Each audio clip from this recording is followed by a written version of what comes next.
বরফ কিভাবে গলবে দেখুন, কি হারে কুয়াশা পড়ছে, পুরো অন্ধকার হয়ে গেছে। এখন এই বরফ পাথরেতে শক্ত হয়ে গেছে, পাথর আর কি শক্ত, তার সাথে শক্ত। দেখেন কি হারে কুয়াশা, পুরো রোড অন্ধকার হয়ে গেছে।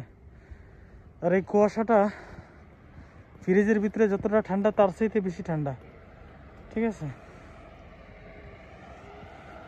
এই যে একটা গাড়ি আসতেছে, গাড়িটা দেখা যাচ্ছে না।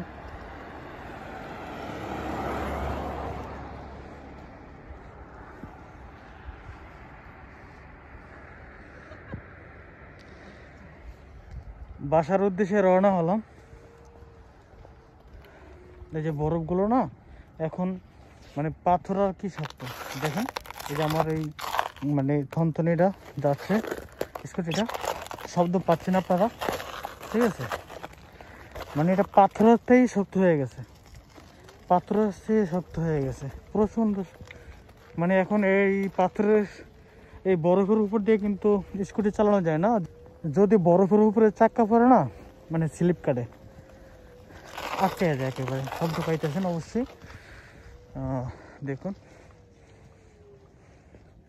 এই পার্ক অবশ্যই আপনারা দেখছিলেন আগের ভিডিওতে, এখন এই কুয়াশার জন্য দেখা যায় না।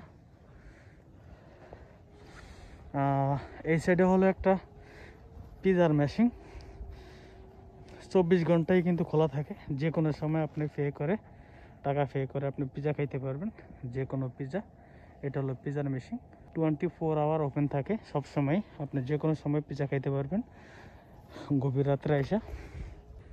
দেখেন পিছনের ব্যাকগ্রাউন্ডটা কুয়াশার জন্য কিছুই দেখা যাচ্ছে না। আমি এখন বাসার উদ্দেশ্যে রওনা হলাম, কাজের থেকে মাত্রই বের হলাম।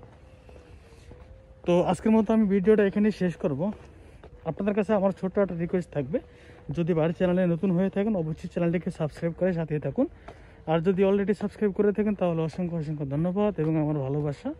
আজকের মতো এখানে বিদায় নিচ্ছি। আল্লাহ হাফেজ। আসসালামু আলাইকুম রহমতুল্লাহি ওয়া বারাকাতুহু।